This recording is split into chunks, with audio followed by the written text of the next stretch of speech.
as a brand say, you know what? I'm going to change the system. I'm going to change the way things are done. I'm going to make it so that if someone unlocks a certain status, they get to silver, they get to gold, they get to platinum, what have you. Hello everyone and welcome to the CMO Stories podcast, season 2, episode 36. My name is Yuri Bilast and I'm your podcast host. And today is a special episode because it is part of a series in partnership with the Sky Club community. I am a member myself, and it's a community of marketers who are passionate about building brands in Web3. So today I'm joined by a fellow Sky Club member, Tara Fung. She's the co-founder and CEO of Co-Create. Hello, Tara. Welcome to the show. Hi, Yuri. It's so nice to be here. Thank you for having me. Yeah, happy that you are there for, again, an amazing podcast episode. I feel it already. So, guys, let me start by asking some questions to Tara, of course, there for we are here at the show. Tara, I will let you explain what Co-Create does after, but first, let's just start. Tell us a bit about yourself and tell us a bit what led you to your current role as a CEO and a co-founder of Co-Create. Yeah, so I am from a small town in rural North Carolina, and I think curiosity and opportunity were always the lens through which I took on different roles and responsibilities at companies. So initially, I worked in the German automotive industry. This allowed me to work across the world and really understand how a large international organization works. And then I used that to transition into business school because I realized I didn't care about cars enough to do that the rest of my life. And business school led me to technology and startups. I love building things. I love understanding how things work. I love trying to manufacture and understand the future. And so initially it was fintech, and then it was alternative investments, and that led to crypto, and that led to Web3. So I think I'm emblematic of a growing trend, which is people that have seemingly non-linear career paths, but it's because they allow their curiosity to lead them and they just really want to understand how the world works. Yeah, actually, it's a bit similar like me because I did also different stuff before I went into Web3. First, I had a business analytics company. Then I went into more tools, Mhm. productivity tools. There it was social media marketing. And then now I'm transitioning actually to Web3. So it's a bit of everything also, but it's really interesting because I like to be on top of newest technologies. I guess for you, it's the same. So now I'm curious, of course. Now you have Co-Create. So what is Co-Create all about? What are you guys doing? Yeah, Co-Create is really focused on helping brands unlock the power of their community utilizing the tools of Web3. And so, what we've noticed with Web3 native projects, for anyone who's familiar, is that they've done an incredible job of establishing these close, tight knit, rabid communities, but they struggle to scale. Many existing brands are recognizing that their traditional ways in which they would engage with their audience, they don't work as well and people aren't as excited about them. And Web3 unlocks the tool of ownership for individuals and allows them to have more voice and say in how something evolves and what is being created. And that's what brands are trying to understand, how they can integrate that within their own brand ecosystem, and we help them do that. Right. So actually, it's about loyalty, if I can say that your guys are. Yeah, I think a shorthand for us that we get grouped into is we are a tokenized or Web3 loyalty provider. And the reason I like that shorthand is it immediately attaches to something people know.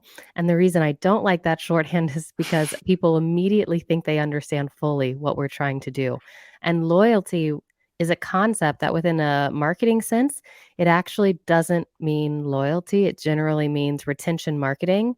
And if I give you points that can only be used in my world, will you please come back and buy something else for 20% Yeah, off? And that's not right. exciting, and that's not what we're focused on. We think loyalty in its true sense of feeling a connection and an affiliation and a reason of wanting to be part of something. That's what we're focused on. And we think that Web3 can actually unlock real loyalty by creating a community among a brand's audience. So it's all about community. If I understand you to do that, is there a special way in which you see Web3 changing the ways that brands approach these loyalty programs, community building that you can tell us about? Yeah, it really centers on ownership. So if you think about, you don't consider yourself a user, which is a term we often use within marketing. We have so many users, daily active users, monthly active users, et cetera, or consumers. You don't consider yourself a user or consumer within the town in which you live. You consider yourself a member of the community because it is yours to shape and to influence and to have partial ownership of. And that's really what Web3 enables. You know, if you think about the transition and the evolution of the Web 1 was all about read. Put information online, allow people to read it. Web 2 was about read write. There was now this ability for people to actually Hmm. post information and to have a back and forth. Web 3 is about read, write, own, because the ability to utilize blockchains and tokens to say, you know what, this unique digital asset, it is yours. And you can actually sell it because it's yours. That is something that is so different. And it allows individuals to feel that sense of ownership that really makes them go from being a consumer to a community member. Right. Yeah. Yeah. That's, of course, you made a good point between a user, between a consumer, and between a community, because that's really something different belonging. A friend of mine, Mark Schaefer, wrote a book about, how community is actually the new marketing. And in Web3, it's all about community. So could you discuss the importance of building a strong range and breed of community member archetypes for sustainable and scalable brand communities? Yeah, I think it's so important that brands be able to engage with their audience in the way in which they're able to, meaning for some communities that I'm a part of, I am more passive. I'm a consumer. I'm someone who wants to be able to come in, maybe go to the gift shop, buy a t-shirt, but I'm not a founding patron. I'm not someone who's going to spend nights and weekends wanting to engage and to advocate for it and be an evangelist for that community. But in other communities I'm a part of, I want to be more involved. And so I think the same way in which we engage with communities we already know, that's what we need to see reflected in a brand's ecosystem. And the tools of Web3 can really do that. So, specifically, we utilize at Co-Create a three-pronged approach to enable Hmm. brands to create this comprehensive system that rewards healthy behaviors and allows them to recognize the contributions of their most loyal members. And so there's this concept of points. We know what that is within Web2 loyalty. You Yeah. get points, you get miles, you get stars or tokens for doing things that the brand wants to incentivize. And points can be redeemed for goods, services, or other benefits. This can also be reflected in tokens, where someone can earn a token that the brand can name whatever they want their point system to be named. And by having these points on chain, the brand can allow them to be redeemed within their own ecosystem or within the ecosystem of another brand because these tokens are programmable assets. And so it's very easy to say, not only can you use these points with me, you can use these at brand partners. And we can update that list of brand partners in a moment, as opposed to building out an API between two proprietary data systems of two different brands, which may take time and resources that that brand just doesn't have, especially if it's a one off promotion. So the first prong of our system is points. Those incentivize and reward very specific behaviors, but it doesn't create long term engagement. What everyone wants is status. They want to be Mhm. recognized for their contributions over time, how much they've given relative to others. Points are earned and burned, earned and redeemed. Status is earned and kept for a period of time. And so we also enable brands to offer status tiers where if someone has done so many things, they can unlock new levels of benefits and access and be recognized relative to others for having done so. This is also a similar concept within Web2 loyalty systems. I'm a Delta flyer. I've got my Sky Miles, which I earn and then redeem for flights. And then I've got my silver status, and I'm so close to getting gold, and I'm so incentivized to keep going because I know gold then gets me more upgrades and the ability to go to the lounge once or twice a year, etc. This can be also done within Web3. And the question might become, well, then why do you need Web3? Yeah. There's that cross brand composability that I mentioned where, okay, points, as opposed to saying I've got to join a coalition loyalty program and say my points can be earned and redeemed across all of these brands with no say, or I need to build out one-off APIs between two companies that is costly and not time effective. You can do this with smart contract that allows you within a moment to change where points can be earned and redeemed. And so it's way more flexible and seamless for cross-brand composability, which is very important as brands' ability to get in front of new audiences is becoming harder and harder, and customer acquisition costs are increasing because everyone's buying up the same Google AdWords or Instagram paid ads. From the end user side, it's less about there's valuing this cross brand composability and being able to use points that you earned some what place one at a second brand. But the thing that's truly different is the concept of owned status. So we do not allow points to be bought and redeemed or bought and sold. We only allow them to be earned and redeemed. And this is both to give brands some level of control, but also to recognize the regulatory uncertainty in which this entire ecosystem is operating. If points can be bought and sold, you're asking for questions to come at you from regulatory bodies of, okay, is this a loyalty point system or are you actually selling unregistered securities? So we make our points that we provide to brands only able to be earned and redeemed. That has benefits, but it doesn't unlock true ownership. Because if something isn't yours to sell, can you even say that it's actually yours at all? Mm-hmm. In the case of status, that's where you can, as a brand, say, you know what? I'm going to change the system. I'm going to change the way things are done. I'm going to make it so that if someone unlocks a certain status, they get to silver, they get to gold, they get to platinum, what have you. That's actually theirs. And so hopefully I'm treating them so well that they want to stick around. But if they don't, they will have the right to be able to sell it, to sell their status. That fundamentally changes what my status means to me because now this is something that is actually mine. And so maybe I love the brand, but I moved from New York to Nashville, true story, and Nashville is no longer a Delta hub. And so silver, this thing that I worked so hard for, that should be mine, that I'm being told is mine, well, it doesn't mean as much to me anymore, but there's someone else it means something to. I should be able to sell that. And a brand should actually not care if I sell it because they're just acquiring another customer. It's net neutral for them. And so that's the piece that I think really touches on that ownership, which I was speaking about before, and it Mm-hmm. probably felt a little too high level. And that ownership piece is fundamentally different from Web 2. And going back to I said three prongs. I've been Yeah. talking about points and status or tiers. What's the third prong? The third prong is something that can't be replicated in Web 2 at all.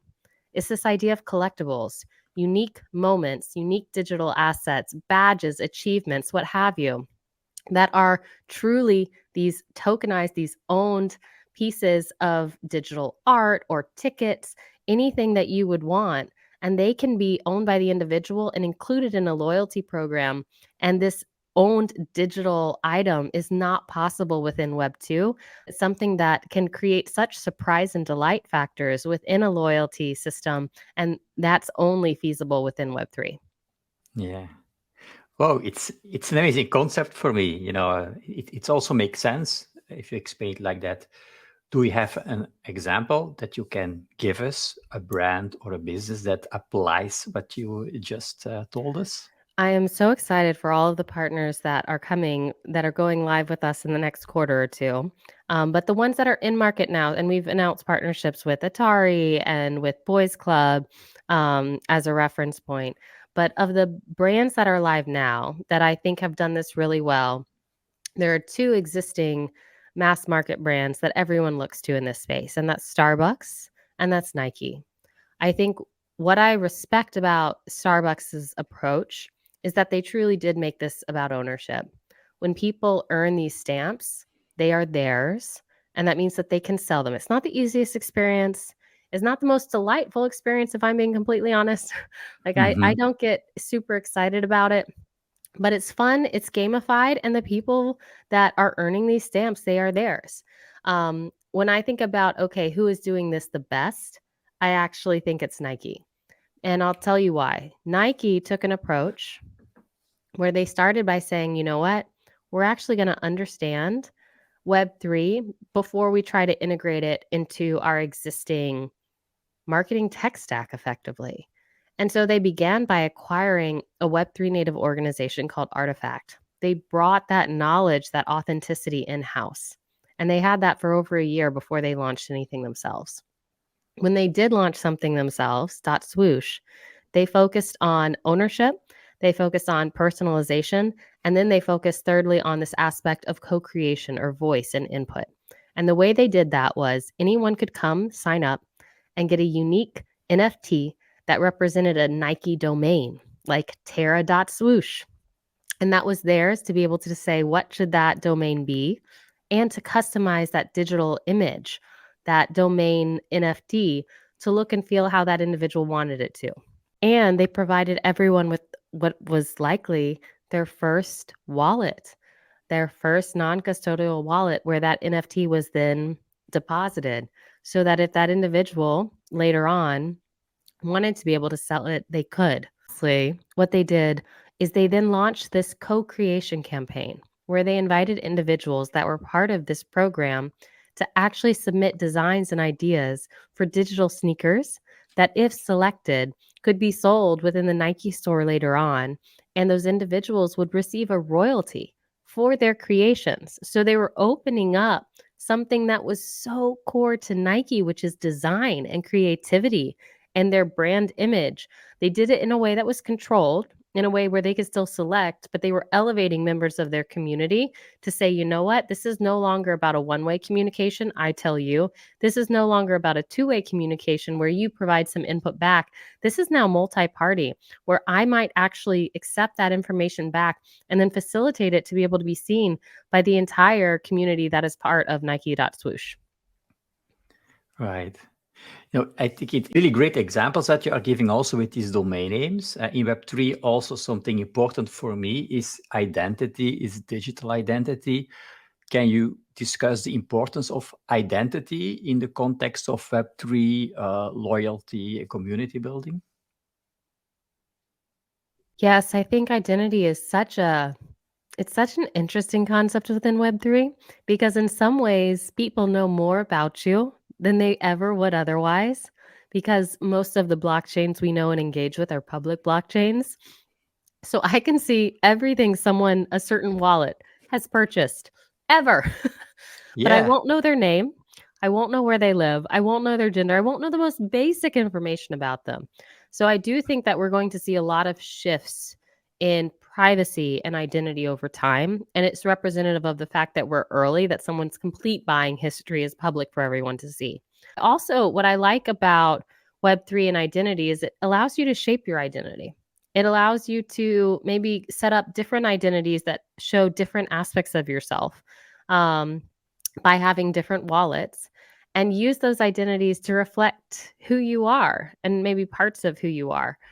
One of the things that we're working on with brands is we help them easily onboard their audience to Web3 and create their first non-custodial wallet with just an email address. And then that individual can choose to tie in aspects of their identity. They can choose to share their name. They can choose to tag their socials. They can then choose to use that as a way to participate in campaigns, or maybe the brand says, you know what, we're doing a campaign on Instagram.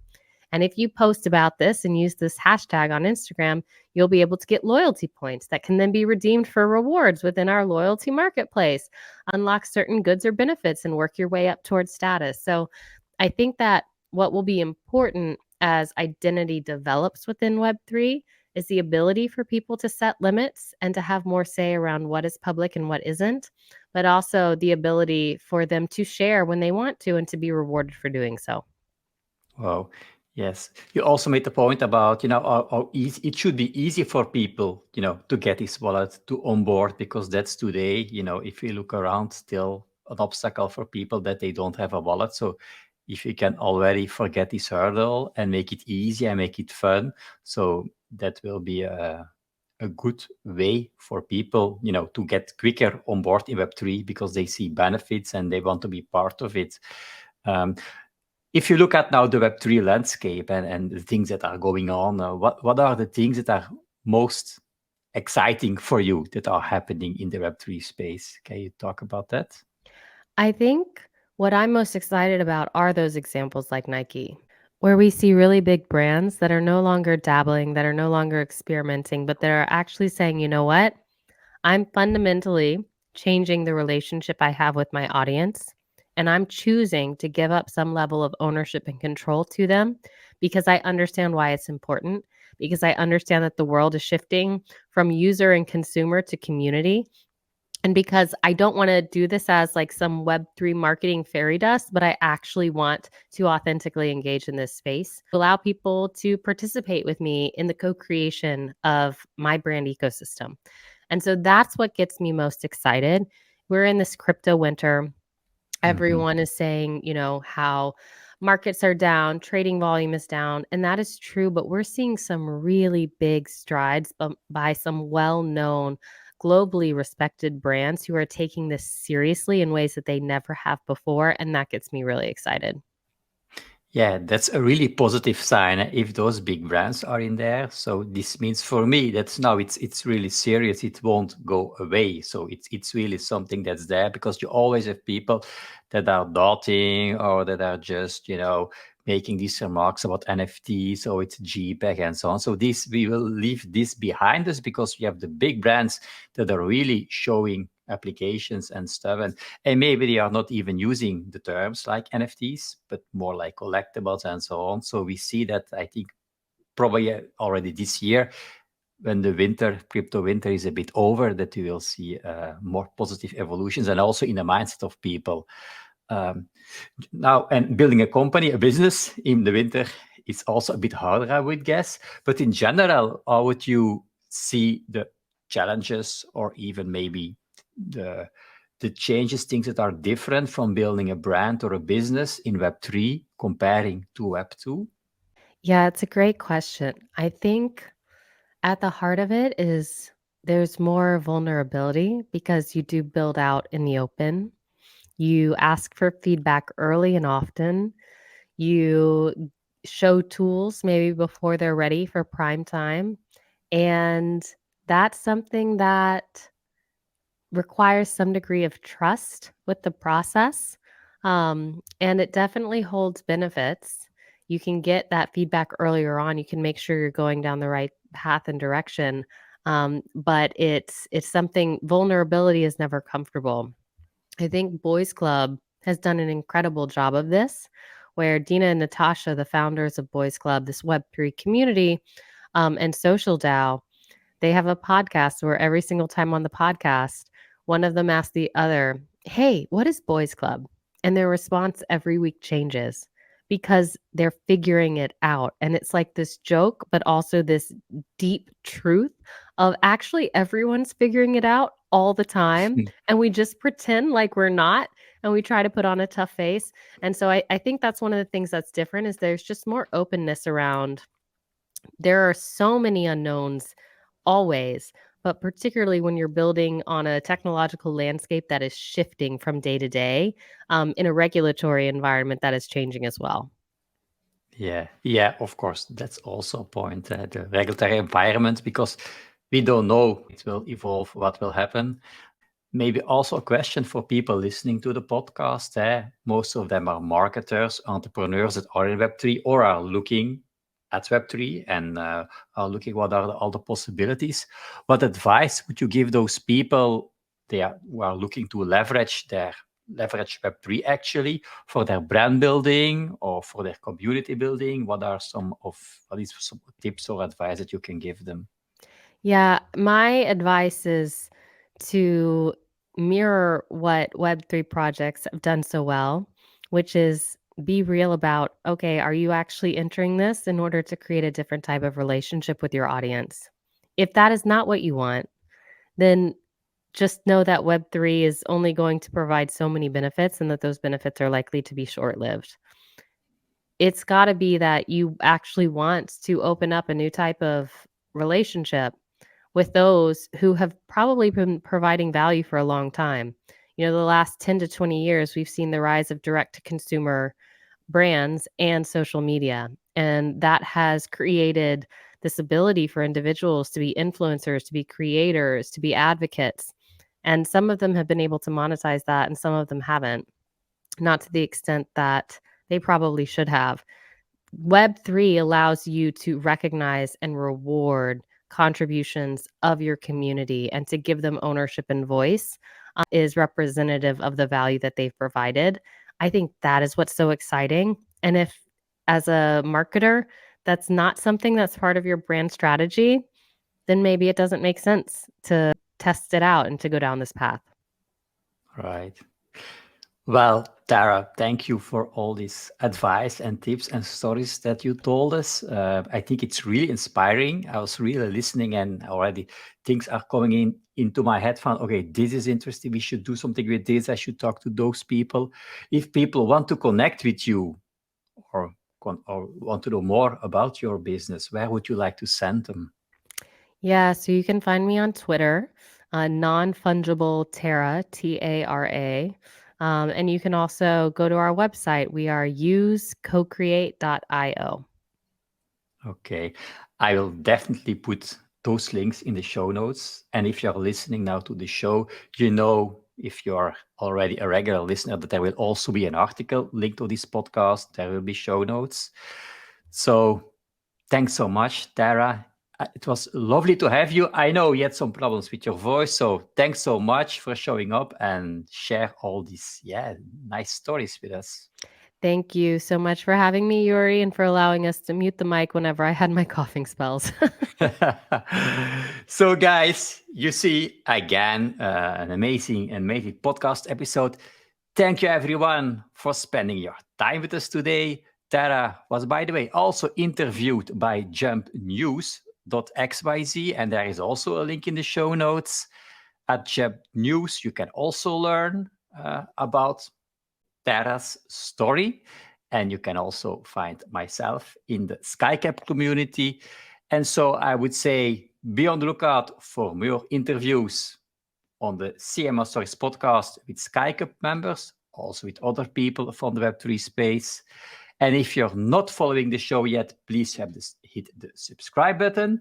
And if you think this was really interesting and some people around me can benefit from the episode, be sure to share this episode with them. Be sure to share it in the communities that you are a part of. Sharing is caring, they say. And of course, I would like to see you back for the next podcast episode. Bye.